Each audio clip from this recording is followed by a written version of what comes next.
I am a person that almost addictively obsesses over the past. Let's just get right the fuck into it. What do I mean by that? I have, for as long as I can remember, always gone and thought about the past and always thought, well, what if I did this differently? What if I did that differently? Everybody that has ever been a part of my life and then left, always left because on their volition, because I have almost never, there's very few times, maybe once or twice, where I have removed somebody from my life on my volition.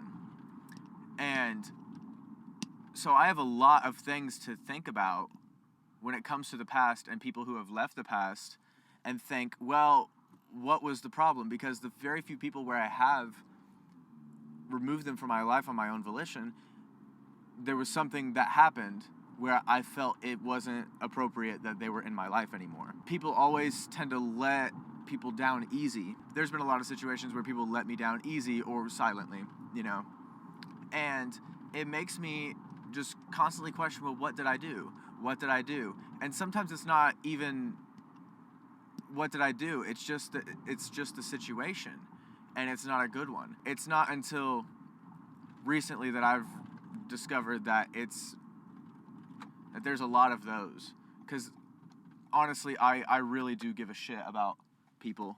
I'm driving to see, I feel like I think better whenever I'm driving, so that's why we're doing this thing. No, yeah, I really do give a shit about people, and even people that aren't good for me. I always give people the benefit of the doubt, and I try to appease to them. If I see them sad, if they're upset, if they're in trouble, even if it puts me in a bad situation, I go and I see what I can do. Like, what can I do with certain boundaries and all this, where I feel like you are getting help that you might need, even if it means that I'm in a bad situation for myself. I've recently just said, fuck it, I'm not doing that shit anymore, because when I really look at it, for the past, I'd say since I left high school, it's been nothing but causing stress within my life.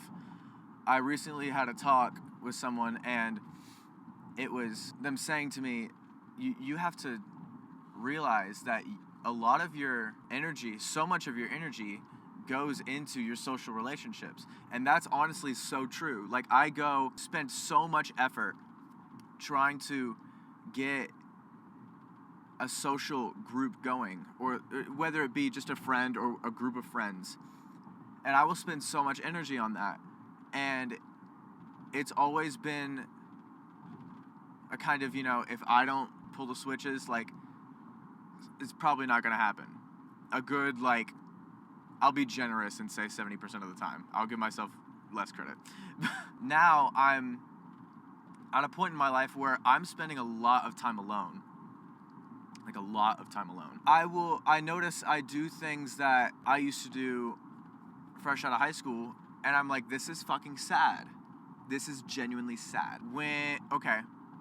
This was during COVID, right? So you couldn't really do a whole lot, I would go to get food. I'd go to get fast food, and then I'd eat in a parking lot, and I would just FaceTime a bunch of fucking people. Just everybody. Anybody in my contacts. I would go down the list of people I could FaceTime, right? Whoever didn't answer, I was like, okay, whatever. Hit, go back, and then go to the next person. And just keep going until somebody answered. And then I would talk to them for maybe an hour, maybe 2 hours, or something like that. Or up until one of the people who missed my call, calls me back. And then I'm like, oh, I gotta go. See ya. I look back on that time in my life, and I think that's just one little thing that I would do to keep in touch with people. It just made me go, wow, I put so much effort into keeping a circle, keeping up with people during that time. The amount of people that would actually go out to call me if I didn't call them, or text me, or whatever it is. That list of people who reciprocated that type of energy was way shorter than the people who, would answer if I called. And I know there's some people that are just busy, but at the same time, it gets to a point where you have to think, wow, okay, I can't be putting in all this. You know, it's a cliche thing, but the phone goes two ways, you know what I'm saying? I noticed that recently I've been kind of doing a similar thing, not quite to the same extent as I used to, but I am to some degree doing it. And I'm noticing that my list of people to begin with is way shorter because all my eggs that I put in baskets of relationships recently have left. And what I mean by that is anybody who has left my life recently has left for a reason, or they are connected with somebody who left me for a reason, which is fine. I have no problem with that. But it puts me in a position of, wow, okay, I have to regroup. I have to find my people again. Those people that I reach out to now is very, very slim. And there's not a problem with that. There is no problem with having a small circle.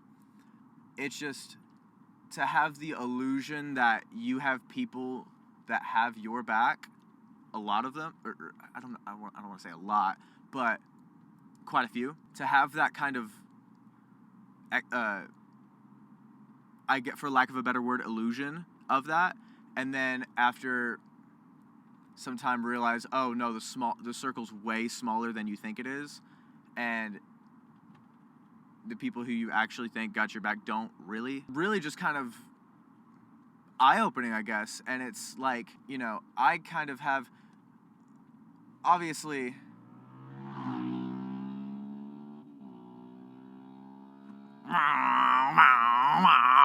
in the beginning I had some sort of problem with it.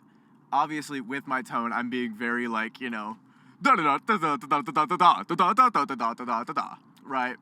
But yes, I did have some negative feelings towards it in the beginning. But now I'm like, okay, that's just how it is.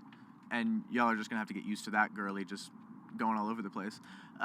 Sorry. It's just so interesting. I remember saying in my last video that it was such a transitional period for me right now. While I was right then, I don't even think I hit the tip of the iceberg then. I don't even know if I hit the tip of the iceberg now. At that time of me making that last video, I was aware that there was there was a transitional period, and I was probably going through it right then and there. And I kind of was, but now it's manifesting into where I'm aware that it's not even close to where it's going to be. Does that make sense? I don't know how else to really describe it, so I hope that does make sense. It's really interesting how I haven't realized until now that I am a creature of the past. I dwell on things of the past, and I let them eat at me. And I always think to myself, where am I seen as in a negative light? Where I fucked up, or I did this wrong, or I was being this bad thing. Hey, buddy, don't back into me, please. Where I look back on where I fucked up, even if I didn't, and I still, if I know deep down that I didn't fuck up anywhere, or people that have seen it from a bird's eye saw nothing that I necessarily did crazy bad, or wrong, I still look for something where I fucked up, because in my head I think no one is perfect, nobody's perfect, everybody fucks up, including me. I know it's hard to believe, but no. So there has to be some place where I fucked up bad. There has to be.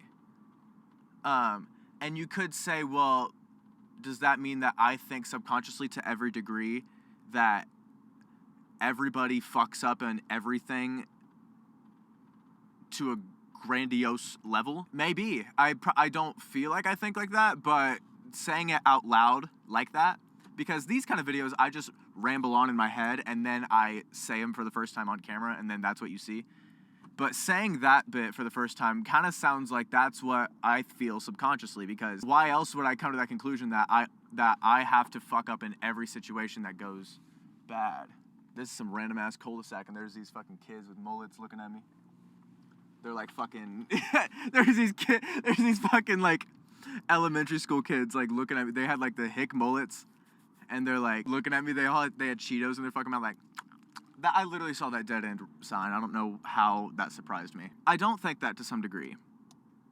I don't think I do. I think it is just a thing of my confidence in myself and my feelings toward myself have been very much slaughtered at by myself. There's somebody in the back of my brain that is causing that. Whether it is, I don't know if it's somebody from my past. I don't know if it's somebody from the present. I don't know who the fuck it is or what the fuck it is. People say, well, whose voice is it that you're hearing, that kind of thing. I can't answer that question because I just hear it as my own. Obviously, I hear other voices in my head, like whenever, your inner dialogue and shit. So I'm in the back roads. But really, I only hear it at the end of the day through every filter that I put in the back of my head. I only hear it as my own voice. And maybe that's not a good thing. Maybe that's something that I need to look into. I have no idea. That, I feel, is the cause for why I think that way. It took every, those like people where they're like writing your notes, like basically like the I am worthy, that type of shit. Those kind of people I've always admired, but if somebody was like, Levi, you should do that sort of thing. You should go and like do those kind of exercises, yada yada. I've always like shrugged it off, or I've always rolled my eyes at it. I'm like, yeah, like those people need to do it. And I'm not saying that as in like I'm better than that. I always thought of it as I don't deserve that. Again, whose voice am I hearing in my head whenever I say that? I don't know, because at the end of the day, it's all filtered into sounding like me in my own head. It took every bone in my body to finally get out of my own way and do those types of things for myself and do those types of exercises. And you feel like, for me, in the very beginning, I felt like such a fucking idiot for doing it. I felt like I don't even know, it just didn't feel authentic or whatever, and I would do it in my head. I wouldn't do it in my notes or anything like that. I would just do it in my head, and it would always feel ridiculous. I would just feel ridiculous. And it wasn't until I wrote them down, those types of exercises, where out of nowhere I just realized I was blindly writing. Like blindly. And the things that I was writing was me getting out of my own head and basically telling my inner self to shut the fuck up, because you're only making this worse. That was really interesting to kind of snap out of it and then realize I have a full page of shit. And to go, wow, this is not something that me 6 months ago would have done. This is not something me a year ago would have done, 2 years ago, 5 years ago, 10 years ago. I remember very vividly, I don't want this to be a woe is me moment, this is just to give you some perspective. I remember very vividly having kind of self-deprecating kind of thoughts and kind of speaking them aloud whenever I was younger. And my teachers and shit would kind of say, bring that up to, say, my mom or somebody, and be like, I would look into this, and then it was being like, Levi, I want you to write down 10 things you like about yourself. 10 things. And then I was like, why 10? And then they were like, okay, 5. Do 5. 5 things you like about yourself. You're not leaving this room until you put 5 things down on paper that you like about yourself. I was there all night until I went to bed, because I couldn't think of one. What is it in my brain that gives me these self-deprecating thoughts? A few things come to mind. Some of them are too personal where I don't want to get into them. But at the end of the day, it always filters out to, it's me. At the end of the day, it could be somebody else's voice disguising as my own inner voice of me, I don't know. That sounds a little like too meta, but I hope that I'm getting my point across. It's really relieving to no longer be a creature of the past. And I'm saying that now, kind of battling with that. But I'm not. I'm not a creature of the past anymore. My inner dialogue would think, like, how or why? And the answer that I'm giving myself now is because I fucking said so. Like something like just, it's so, I don't know, like Disney-y to be like that. Like, you know, why or how? There's no way. And then I'm like, because I said so. Like, it's, you see what I'm saying though? Like, even me just saying that, that's me kind of taking the piss out of it and being like, oh no, but I'm not serious. But I am. But then again, I make a joke about it right after. But then as soon as I make the joke, I'm like, no, but I'm fucking serious. Like, there's such a fucking fight in my brain, my little noggin, my little cranium. And I'm like, whew, it's quite a roller coaster. But anyway, it just feels like a weight taken off my shoulders. And the only person who I feel put those weights on my shoulders is me. And I wish that I listened, and other people tried to tell me that that was the case before. Other people have tried to tell me, like, you're kind of doing this to yourself. Like, not that you have nobody else, like, saying this kind of shit, but a big part of it is just you. And I wish that I so wish that I fucking listened to those people sooner, because they were right. They were right. And one thing about me is that I'm never afraid to admit that I'm wrong. One thing that I've always wished everybody was a little bit more better at is when they find out that they're wrong, being able to get out of their own fucking ego, and whether it's mid-conversation, mid-argument, mid-sentence, just be like, stop and be like, I'm just now coming to terms with what the fuck is going on, and I realize that I'm in the wrong. I'm sorry. What can I do to fix this? I wish people did a bit more of that. I don't know how I got there, but I got there somehow. I guess that's my spiel for the day. Also, well, I guess also just, like, if anybody is hearing this and is like, oh my God, like, I kind of resonate with that, you'll start to realize there's a voice in your head that will tell you, maybe this person isn't right for you. Maybe this person isn't right for you as a friend, as whether it be your friend, your partner, business partner, whatever the fuck it is. I wish that I listened to that voice sooner, because I've always had that voice. I feel like everybody does. Everybody controls how loud that voice can be, I feel. Because it wasn't until recently that voice got loud. I remember before, it was trying to be loud. And I would drown it out with, no, but X, Y, Z, you know, yada, yada.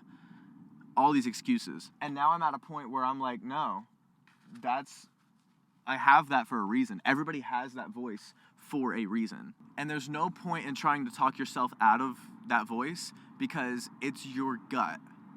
And to try to outsmart your gut is kind of fucking stupid. Like, it's just stupid. If you maybe have an inkling of maybe it's time to let something go, it's gonna fucking hurt, obviously. Some people, it's gonna hurt more than others. But, you know, it's gotta happen. And it's only gonna make it worse if you try to drag it on for longer. I struggle with letting go to a crazy degree. I mean, it's always been a big struggle of mine. I think that my just friendships and just everybody in my life is really a showcase of that, just because anybody who has left my life, like I said in the beginning of this video, it was their volition, not mine. Even if they were in the wrong, or me getting fucked over, or whatever. And I'm not saying every time I've always been the fucked over, I've always been the one that was in the right. There's definitely been times where I have been in the wrong, and people have left on their own volition, and it was absolutely my fault, and I wish that I saw it sooner, you know, that sort of thing. But no matter what the case was, it was always me going, I'm sorry. I'm in the wrong, even when I was in the right. And again, I just wish that I listened to my gut sooner and listened to other people around me that noticed it sooner. But anyway, that's my spiel for the day. Oh, I saw the new Challengers movie, the new Zendaya movie, with my friend. We were the only people in the theater. And so we could, like, shout and scream and do whatever the fuck we wanted to. Honestly, kind of fucking mid. I'm not gonna lie. Like, it wasn't even me, like, trying to find something bad about it. It was we went into it excited. We were like, oh my god, this is gonna be so good. We were probably like half an hour in, and there was a scene where we were just like, why is this kind of bad? Like, it's so, like, if you like it, like, no, I'm not shitting on you or anything, but it just seemed like a bunch of sexual tension scenes with a little bit of dialogue sprinkled in, with like some Darude Sandstorm type shit playing every time there was sexual tension. Now, I will say, there's no way that me and my friend could have said that we didn't enjoy it, because there was quite a few moments where we were literally on the edge of our seat, like figuring out what's going on next, and where I stood up and I'm like, oh my god, you know? So there it had its good moments. I'm not gonna lie, it was an enjoyable movie, okay? It was an enjoyable movie, but would I see it again? No. It's one of those movies where it's a good one watch. If you try to like watch it a few times though, I think that it would get stale pretty fast. I don't know if any of y'all have heard the new Charlie XCX song 360. Fucking with that though.